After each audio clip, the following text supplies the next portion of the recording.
Okay, guys, I think we are at time now. So let's go ahead and begin.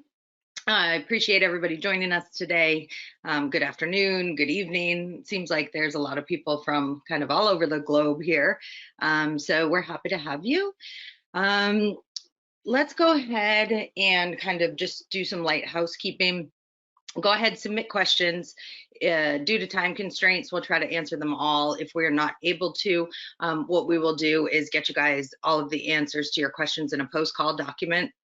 The call recording will also be available after the call sometime. So we'll jump into today's agenda. We're not going to spend time, right, on risk management 102, kind of those market level insights. We're going to have a much needed discussion led by some of the industry's top talent here around identifying signal from noise.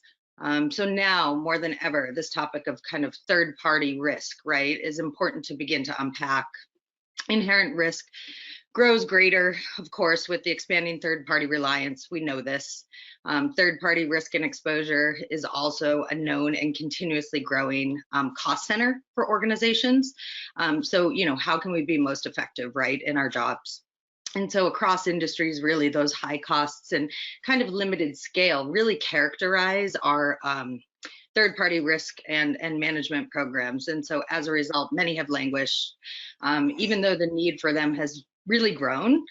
So most risk programs primarily limited to only new vendors because of staffing constraints, maybe backlogs, things like that, which make us more threat focused. And the objective here is to be more risk focused, which the needle needs to move that way so that we can really prevent attempts instead of, you know, just fighting attacks.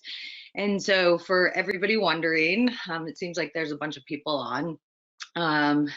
We are going to cover the SolarWinds Trojan, so do stay tuned. And without further ado, we have two of the most really, I would say, transformative minds in cybersecurity for you here today. So we'll let them get to it. Liran? Thank you, Alana, and happy to be here, guys. Happy to be part of this webinar. So my name is Liran Sorani, and I'm the head of Cyber Business Unit here at Webos. I have over 10 years of experience in cyber intelligence. I designed and deployed dozens of solutions across the world. Here at Webos, we focus on data collection, massive data collection. We actually have two main domain expertise. Both are provided as data feeds. The first deals mainly with open web sources, news, blogs, and discussions, mainly for AI and brand monitoring. And the second is around cyber data, and it's providing enriched and structured data, either as raw data with one endpoint or DBD data breach detection as another point.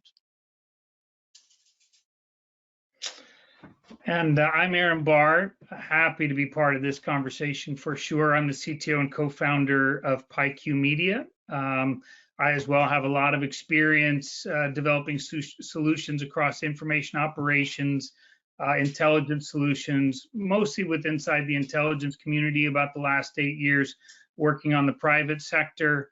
RiskHQ Media focuses on intelligence and risk analytics of open source data and how that affects individuals and corporations. And with that, let's get started. Oh yeah. So taking into account the risk management process and looking on the holistic approach, it starts with a wide set of sources or feeds. It could be an open web, social media, or dark and deep web data. I will explain now the basic concept of dark web data collection, which will be the first layer, as you can see here in the top diagram. So it's always start with the discovery, actually the source mapping. In general, doing it in the dark web, it's a bit tough, challenging. There is no Google. You know, try to imagine, for example, Telegram network with more than 500 million messages every day. Try to find among the tens of millions of channels the relevant ones. It's a very complicated work. Try to enter one of the deepest or most dark forums, which includes mainly Russian hackers. It's very, very challenging. So we need to do that. Some of it is done automatically, some of it is done manually, but this is our job. Once you have this part of the discovery, you should go to the next stage, which is the crawling. The crawling should be stable continuously and include all the relevant sections. Otherwise, you might miss data. This is a very complicated work. Why? Because in most of the cases, the admin wants to kick you out. They block the IP, they close the session is expired, they have an anti-bot behavior analysis in order to find all the relevant bots. So it's pretty complicated. In most of the cases, if you can overcome most of them, like CAPTCHA, etc., then it works okay. The next part, in order to truly make the data effective, you need to take it into a more a standard format. You need to make it structured. As you can imagine, if you'll take a thread, then you have the author, you have the text, you have the title, and more metadata. You also need to extract the relevant entities because they are very important for cyber intelligence, entities like an IP or domain or the URLs that were mentioned, Bitcoin address, and more and more and more. The last part is to make it unified, so eventually it can be plugged in into different intelligence solutions, like in the case of RiskHQ.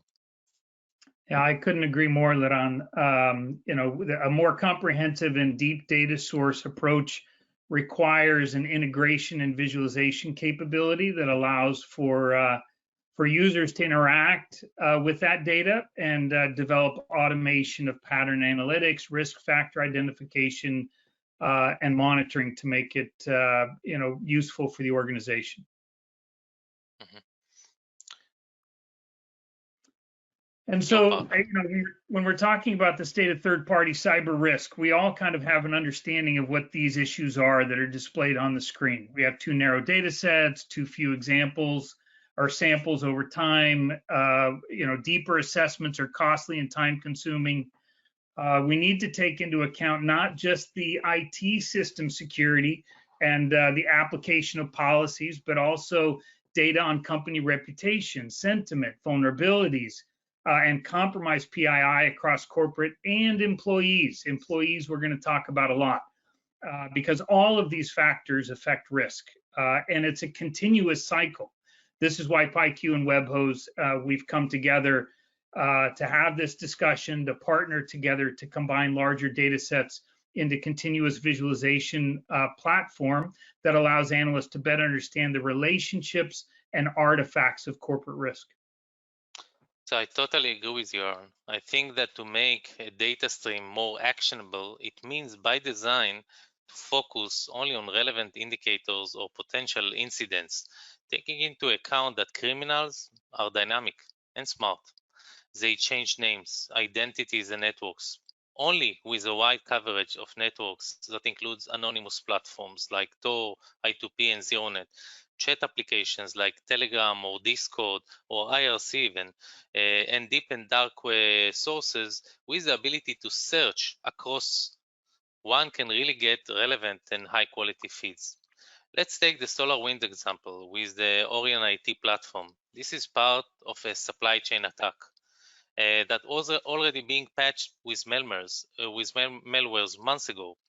The mentions were already in the dark networks, whether it was zero-day vulnerabilities or other discussions earlier that could have helped to avoid or minimize the issue. And of course, these risks are multi-sourced across all the layers of, of the web, from open to dark web, across corporate employee digital artifacts. And as we mentioned, all these artifacts contribute to organizational risk. An entrance point, it could be a highly targeted on an individual, a system. It could be opportunistic. It could be focused on a product or a program or the entire corporation, right? These are the variances with inside risk and attacks.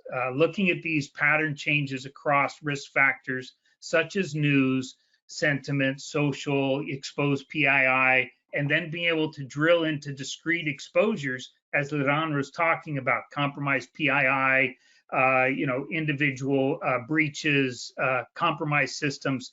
This is what provides more actionable intelligence on organizational risk. Aaron, looking on a wide angle, we can clearly see behavioral patterns, or at least correlation, between an open web event and dark and deep web signals.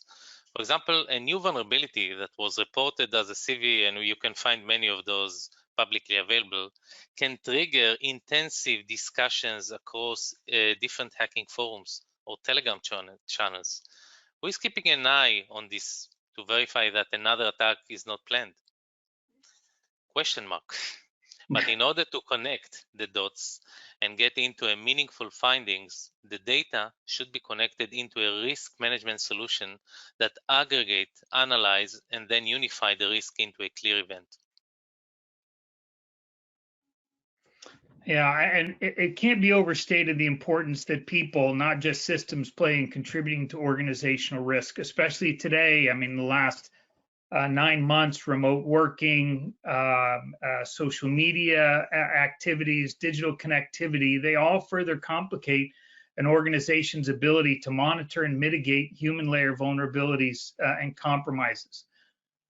Here we conducted a Fortune 100 study of top executives across the top companies, and some of the statistics here are represented, and we can see, right, some of these are quite significant. Business emails attached to social media accounts, 23% of top executives. And if these statistics are true for the Fortune 100 companies, imagine how it exists for the rest of us. As a data vendor that monitors thousands of sources and dozens of networks, I can clearly say nobody is safe anymore.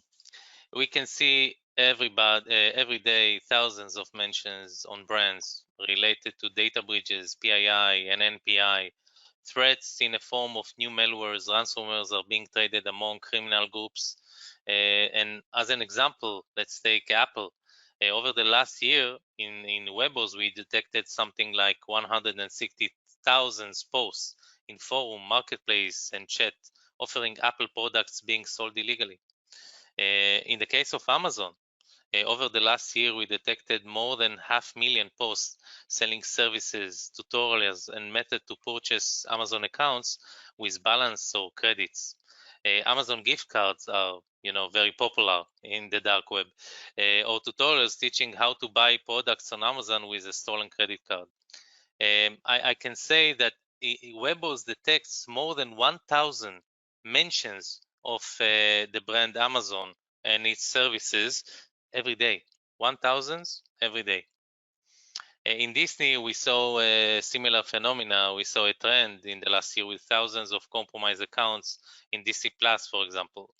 You can reach out to different technological newspapers like ZDNet to see that accounts can range between $3 and $11. So there is a high incentive to sell it. It's all about money eventually. And of course, we would be remiss if we didn't talk about, what's on everybody's tongue today, related to SolarWinds. Here's a third party, a perfect example of a company that has expansive penetration across companies, commercial companies, across government organizations, not a large company, 2,700 employees. And here are just some statistics, some information that cover, again, we don't yet know, all the details aren't out. And of course, we can always say, let he who has not sinned cast the first stone. We're all vulnerable. We're all exposable. This is just an example of where one company's exposures can affect many. And of course, it's important to state too, since so much is being tied to this particular attack as being a nation state or sophisticated attack. Sophisticated nation state adversaries, as it states here, right? They're not all using attack type TTPs that are in the movies, right? They use commonly accessible vulnerabilities and attack vectors, especially as the first point of entry, typically. Mm-hmm. And here's a visualization of what some of that data looks like in the RiskHQ platform, and the ability to look, as we were talking about, across different risk factors, whether it be the ability to look at news patterns across timelines, across geography, being able to see the example of risk factors below. This is just a screenshot, of course, one example, being able to look at open and dark web patterns across these different modes. And then also below, being able to look at the individuals. Of course, we've covered the names of the individuals, but being able to look at individual risks and critical issues related to those individuals. This is a sensitive topic, and I think it's one that PyQ has focused on, WebHost is focused on, because it is such a critical vulnerability for organizations. It needs to be covered, but of course it needs to be covered with some sensitivity related to the individuals involved. Yeah, I must tell you that as a simple user behind it, it looks very straightforward. I mean, you see just SolarWinds as a dashboard and that's it. You get all the alerts, but we should notify that actually behind the scenes there is a lot of complexity. Okay, we try to create a different bank of words under the entities or the organization in order to make the monitoring and eventually the events that the risk management provide more holistic. So I will start by overviewing a few examples, and of course we'll return back to the SolarWinds here. The following example is an exploit to the SolarWinds MSP PME. It sounds like Chinese maybe, but the MSP is managed service provider, and the PME it's actually the patch management engine. This is actually part of the core solution of SolarWinds. The exploit describes in this example allows the executor to execute code on the service. And I must say, frankly, that it's very, very similar to what actually was reported on the news about Orion IT, which is the basic software that SolarWinds sells to organizations.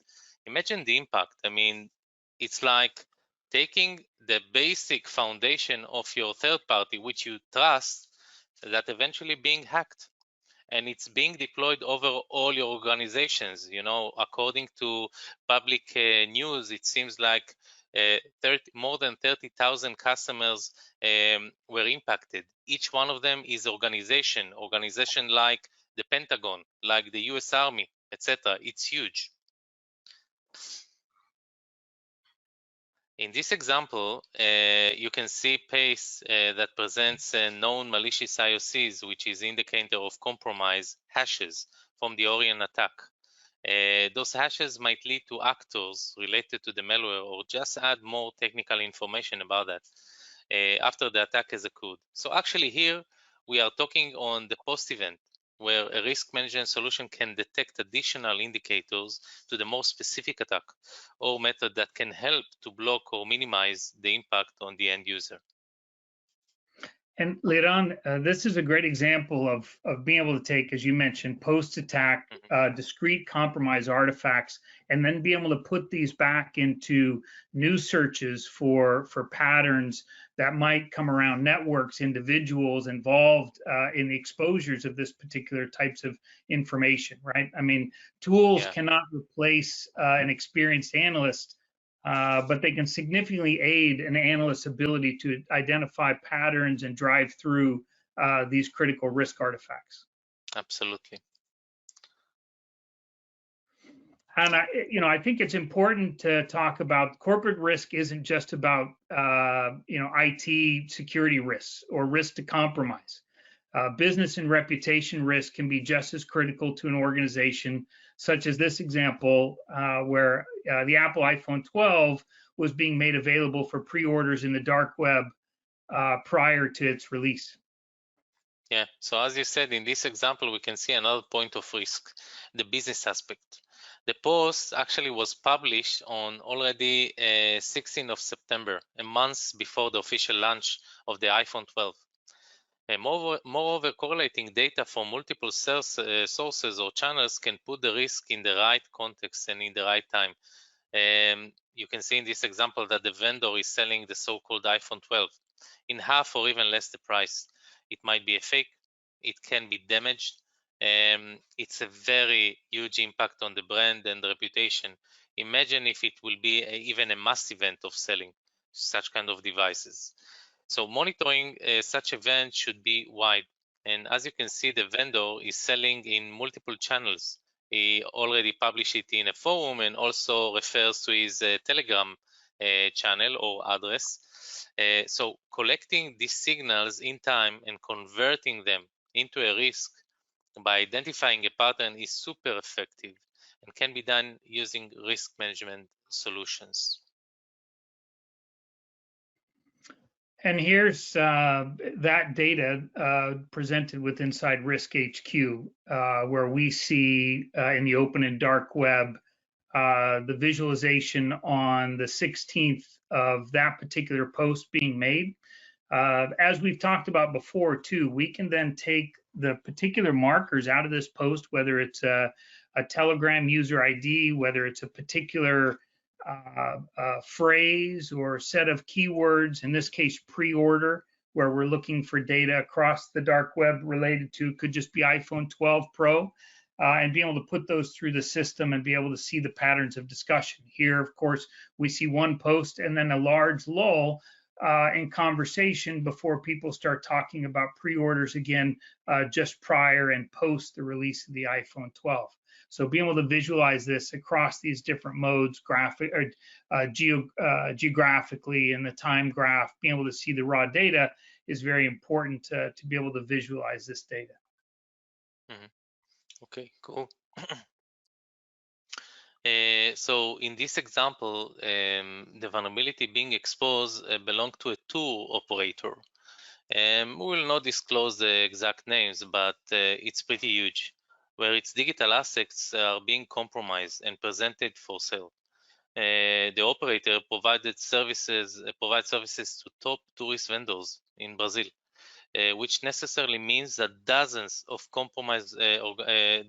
organizations were compromised. The vulnerability, which is an RCE, it's a remote code executions. It allows a person to one of the most dangerous types of computer vulnerabilities. It allows an attacker a direct channel to the target server. And practically, he can do whatever he wants, like running a malicious code within the target system, delete files, copy files, and more.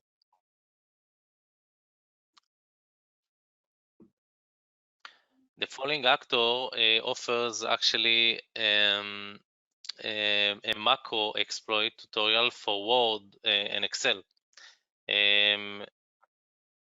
You know, Microsoft Office, I don't need to say much. Everybody knows who is Office. Is being deployed on thousands of organizations. Many of them are governmental. Imagine the damage and the chaos it might lead into.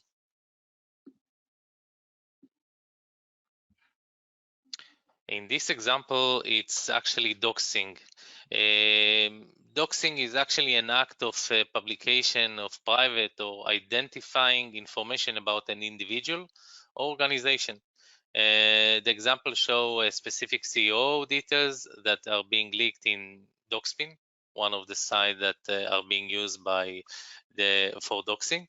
It includes email addresses, private and the public one, his current home address, phone numbers, and more and more and more. So, of course, in most of the cases, doxing is usually being used for sexual assault allegations. But for a second, imagine a creative criminal who can exploit this data for social engineering, hence can intelligently interact with this VIP and eventually access one of his digital assets. It could be through his mobile phone, his laptop, etc. Then imagine the size and the impact of the attack that could be generated. And the criminals today are very creative. So collecting all these events, all these signals, and converting it into an event is super important. Yeah, and as you and I have discussed many times, that the human layer is so often the soft spot for organizations today.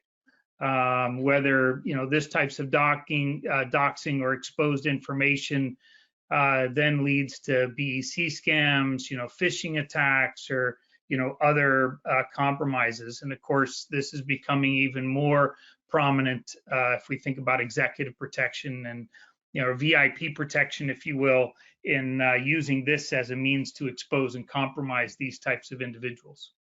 Absolutely. So here we can find another example of a major attack over a subsidiary of a multinational company in the aerospace industry. A major part of their data were encrypted by the Logbit ransomware, whoever knows about that. Just a couple of weeks ago, I think the event occurred around the beginning of December. So the same ransomware can immediately, if not already, impact the mother company. This is exactly the phenomena of the supply chain.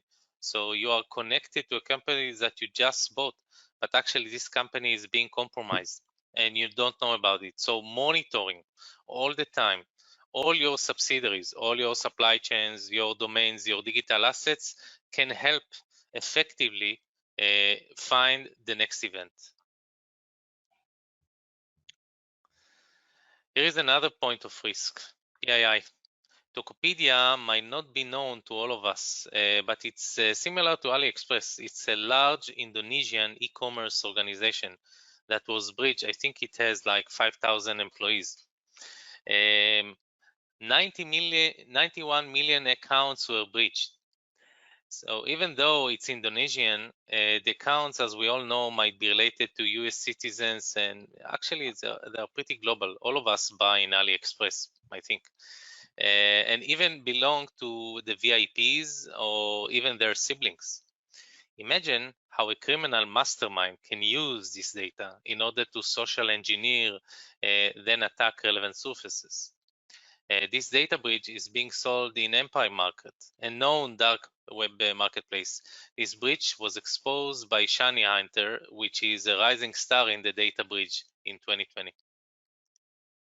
And, Liran, if you take this back to the Fortune 100 report that we were talking about earlier, and, top executives related to the SolarWinds data as well about the employees that had exposed emails and passwords and data breaches. This is where this information comes from. It's sold on the dark web quite regularly, open web. Eventually, this data kind of makes its rounds. But I mean, just this one breach alone, as you mentioned, 91 million individuals exposed that data. And some of this data varies in what it has: emails, personal information, passwords. But then this is the information that's then turned around and used in phishing, spear phishing attacks, combined with other data sets online, if it's the right individuals, for more targeted based attacks, all for the low price of $5,000. And you can see, right, the multitude, or you can imagine the multitude of companies that this data then exposes, if you think of like a chain of compromises. I can tell you that I bump into such kind of mega leak. Also, I think something like once a month, even more. Yeah. And I must tell you, looking on 2021, there are some that claim that data breaches is passé and, already obsolete. I don't think so. They have a very good incentive to compromise different types of accounts. It will be much more sophisticated. It will go to places that are the soft points. It could be insurance company, multiple e-commerce that don't have really good cyber protection. And eventually, the more important question is how the data will be used and reused and reused. The same data can lie and circulate in the dark web for years and can be reused many times because the basic idea of the UMI layer is that we usually use 20 different accounts but with a single password, and usually it's easy. It's either the birth date compromised with something else. So it's super important to know about these breaches, to be aware of the data that was breached, and eventually convert it to the relevant alert. And Liran, it brings to mind something else related to this breach conversation, and it's something that we talk about and we promote quite often, which is, we discuss password reuse quite a bit, but we don't often talk about email reuse. Oh, yeah. We're bombarded by communication. Sometimes it is very difficult to detect sophisticated social engineering attacks, even on the phishing side, much less the spear phishing side. I think it's very important to discuss here siloing communications and your digital activities to different email accounts, so it becomes easier in the decision-making process when emails are coming in, whether or not you should click something, whether or not something sniffs to be legitimate or illegitimate. We always talk about having an individual should have at least 3 personal email accounts in order to silo the one throwaway email where you use to sign up for a variety of different things that are one-offs.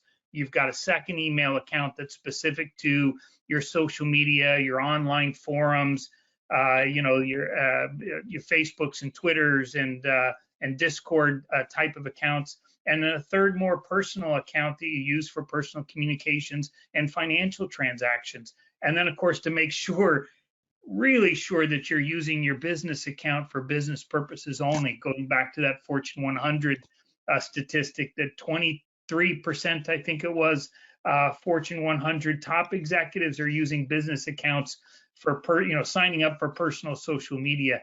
And they're using it for a lot of others too. I mean, we verify email accounts to other online platforms as well. And they're using it for a lot more than social media.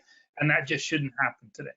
And according to this business email compromise that you just mentioned, I must tell you that it's very interesting to me to understand how many of those that use the same business email use the same password that they use for their own personal account in the organization.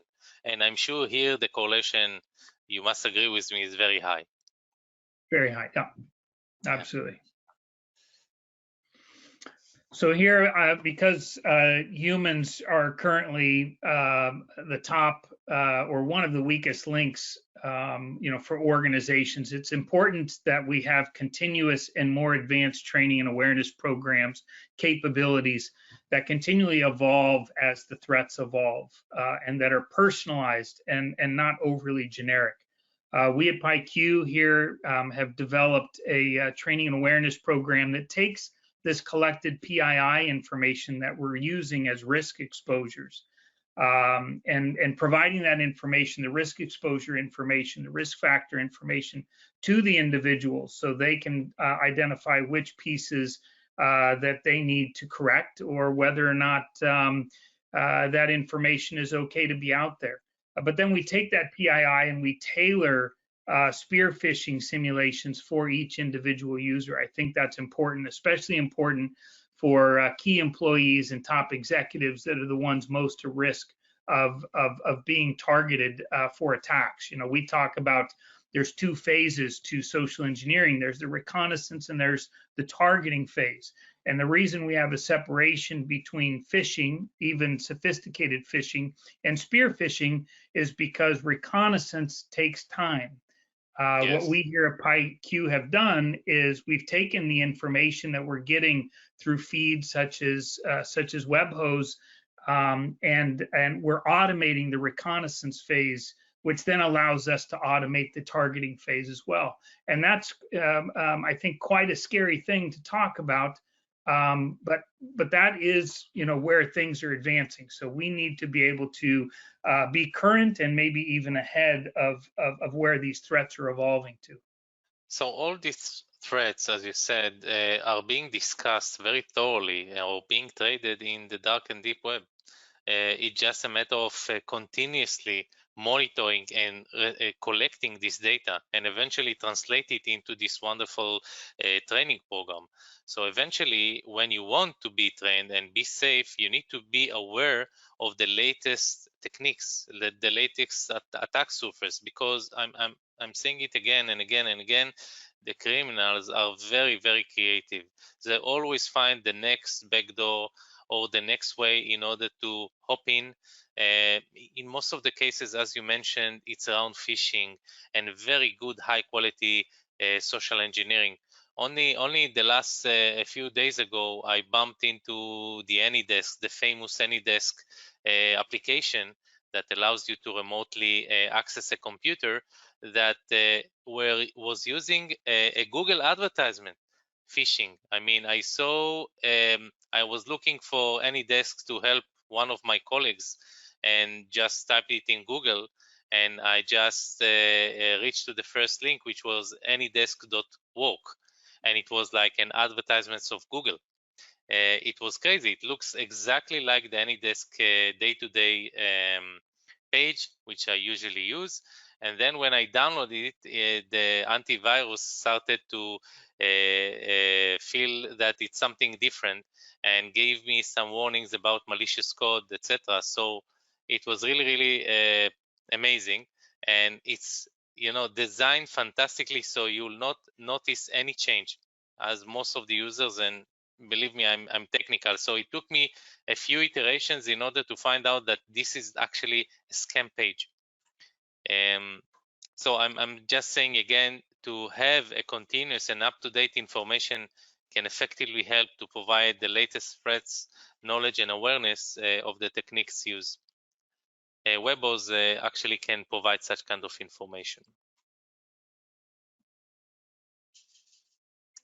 So we're near the end of our presentation. We just want to make sure we cover some key takeaways, right? I mean, comprehensive risk analysis, it's a hard problem. It's a hard challenge. As we've talked about, we have risks that expand outside traditional channels that are difficult to get our arms around.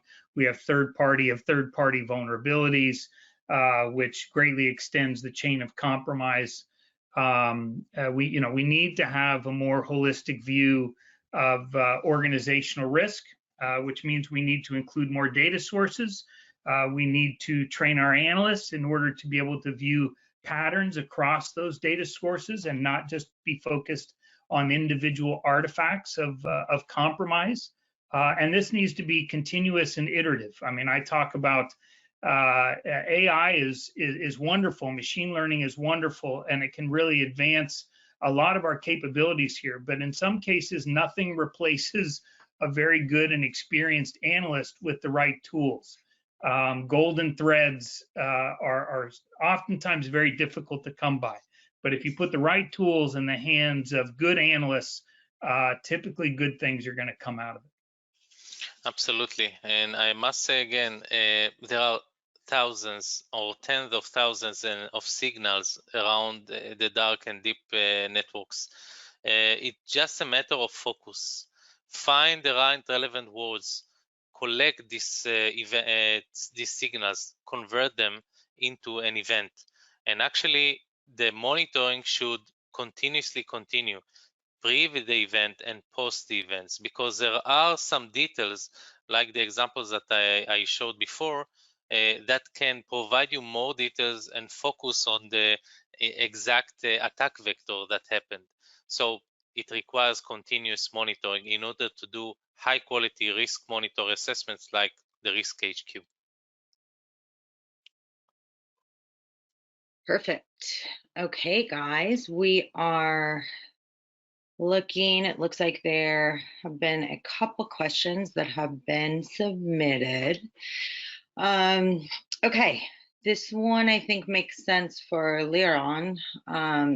What type of content do you often come across in your dark web coverage? So, Alana, the content that we bump and see in our dark networks is, a variety of illicit topics. It could range from different hacking techniques or trading of different tools. Financial frauds are very, very popular.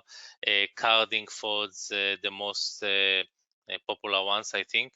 There is tons of PII, personal identifiable information, and NPI that is being exposed every day. It could be around pay sites or even shared like a snippet in different forums, or it could be like a database, large files with as I just showed you the Tokopedia breach, which was 91 millions emails that were compromised.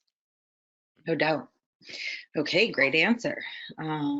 Let's look at this one. I think, Aaron, this is directed at you, I think, around the HQ product or the spear phishing product. They didn't really identify one or the other, but they're asking, are you GDPR and California Privacy Protection Act compliant?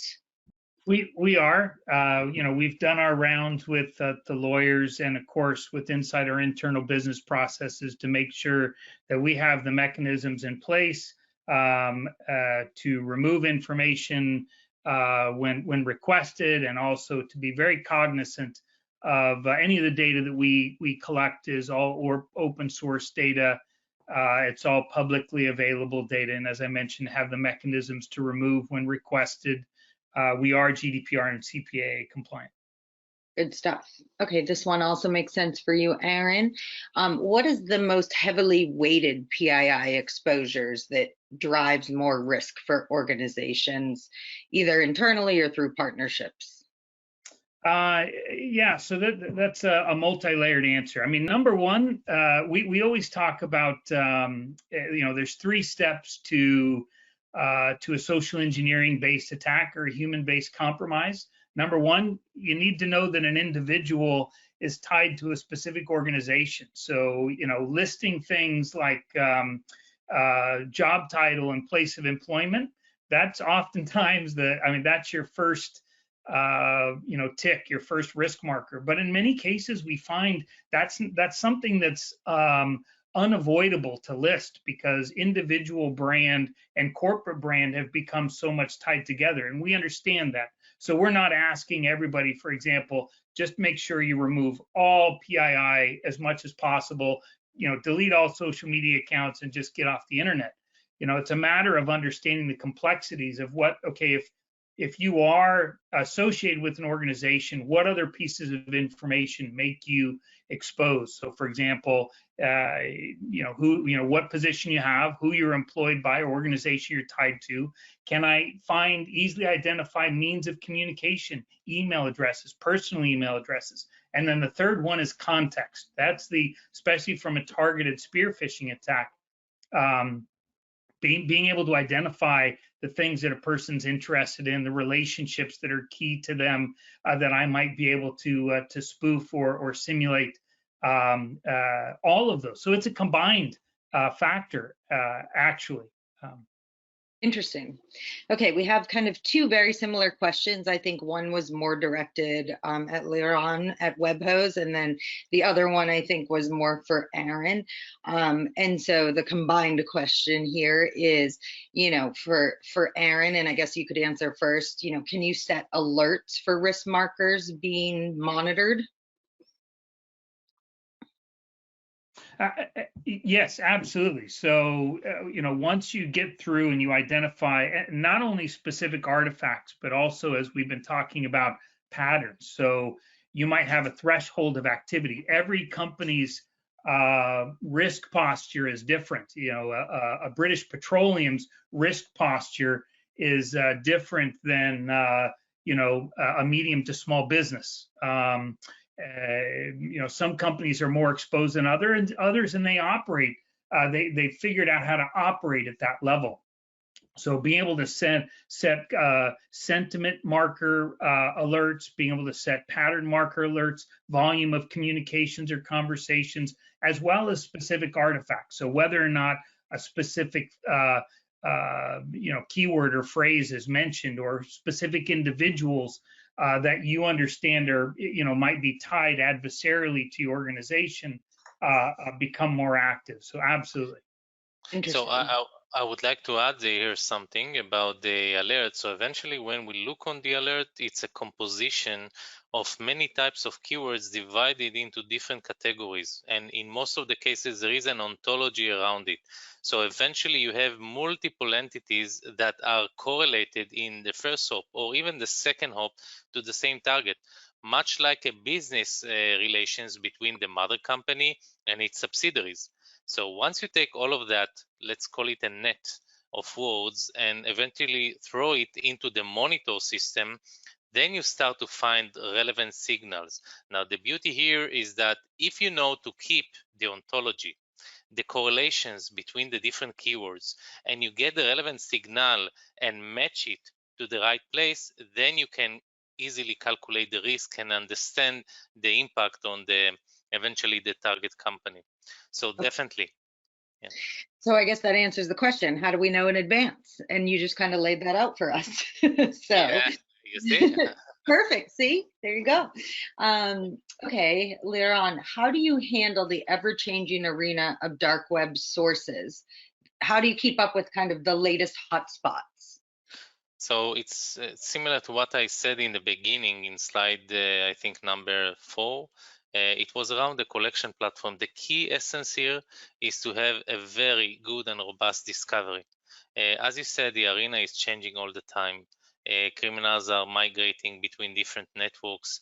Even the sites are being changed all the time. So you need to have a very robust discovery to find the new sources. It could be in various ways, which I cannot disclose here. But eventually, if you have such kind of engine, and as you can understand, part of it is automated and part of it is based on human analysts that actually cover it, then you can have a very good basis for the changing arena.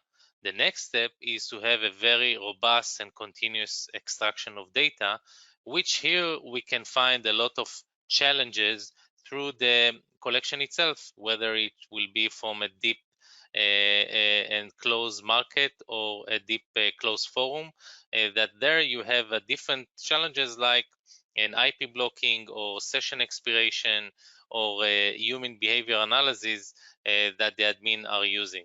So if you take all these accounts and continuously monitoring the changes, then it will work perfectly. One thing that I can expose here is that eventually the next links to the relevant sources sometimes lies between the lines, meaning that if you have a discussion or a forum where you have a thread of discussion of a ransomware, in most of the cases, the relevant criminals, it could be a business group or something else, will provide links to the next forum or the next account that they are using. So this is one of the techniques to increase the span of the discovery.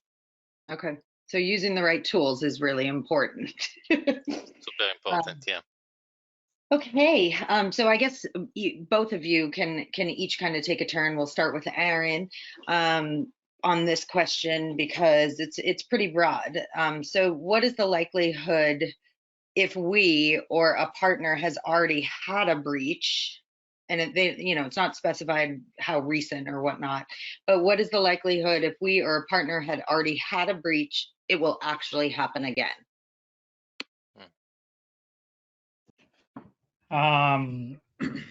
Yeah, that's a difficult thing to tell. And you But can say 50%, and it will be okay. sure, right.